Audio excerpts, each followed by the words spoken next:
Hello, this is Todd Davis again, coming to you from the Fourth and Bodark Church of Christ here in Pecos, Texas. We would love to have you come and visit us, to ask us questions, or to share time with us anytime you have the opportunity. I was told the last time I did one of these, I made a mistake. Our regular times that we get together are Sunday morning at 10 o'clock for Bible study, 11 o'clock Sunday mornings for worship, and also 5 p.m. Sunday mornings for worship. But then on Wednesdays, our meeting time is 7 p.m. We have a Bible class, usually followed by a devotional. Occasionally we'll have just a singing night or something along those lines. And then we also, on Monday nights, have Bible study for men and for women separately at 6 o'clock until 7:30. But the main reason I'm on here tonight is I had told you that we would try to answer questions that were sent in. And so last time I talked about the divine nature of God being bigger than time, space, and matter, and all three of those combined together. And so one of the questions that I asked was, well, how can we have proof and how can we know? Well, Hebrews, the book of Hebrews in the Bible, tells us that faith is the assurance of things we hope for, and faith is the evidence of things that we don't see. But Romans chapter 1 says all we have to do is look around us at nature, and we can see some of the things that God created and know about the nature of God. So in Genesis chapter 1, verse 1, where it says, God created the heavens and the earth, we can believe that. And in Job chapter 38, in verse 3, now gird up your loins like a man, and I will ask you, and you instruct me. That's God talking to Job when there were questions. Where were you when I laid the foundation of the earth? Tell me if you have understanding. Who set its measurements, since you know, or stretched its line on it? On what were its bases sunk, or who laid the cornerstone? And God continues to lay forth the questions that mankind has struggled with for all of this time, so that Job is made aware that he doesn't have the answers.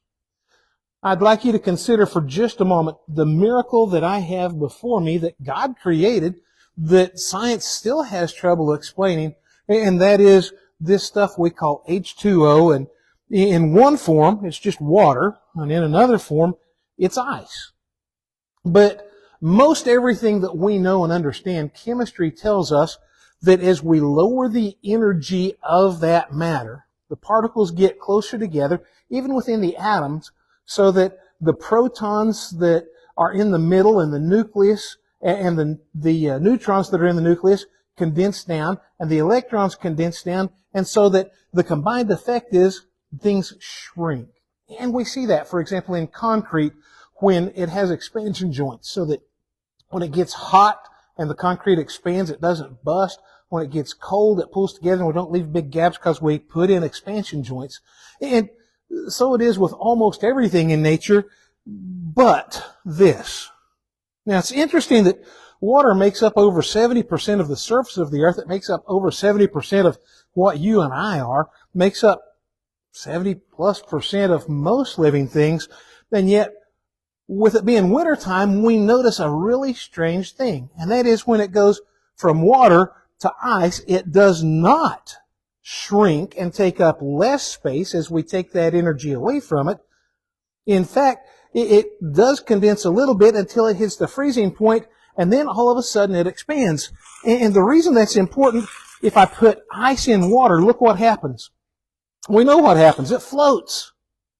And why is that so important? Well, if over 70% of Earth's surface is covered with water, and we have things that we depend on like the phytoplankton that are in the oceans that produce oxygen as they take up carbon dioxide, and they serve as a food source for things as big as whales. And then also in that water we have the fish and all the other things that live in there. If water got more compact as it froze, instead of floating, it would sink. So by floating ice, number one, it insulates like a blanket on top of the water, and it keeps the rest of this down here from getting more cold. And it provides a place for all those living things to continue to exist, but also without being insulated in ice up here. As this sank, more ice would build up and it too would sink, and it would accumulate until eventually the entirety of lakes and rivers, of ponds, and things along those lines were nothing but ice, and everything underneath would be squashed.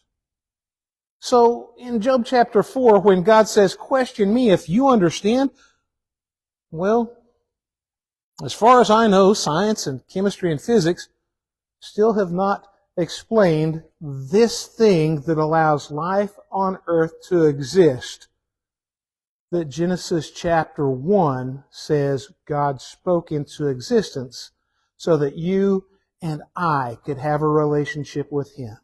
If you'd like to know more about this amazing, incredible God that we have, that we serve, if you want to know more about the relationship with Him that I spoke about, please come and visit with us.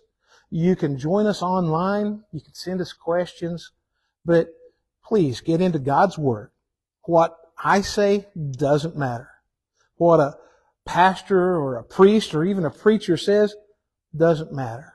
The only thing that matters is what God says, and we find that in His Word. But we find the evidence all around us. Thanks for joining me.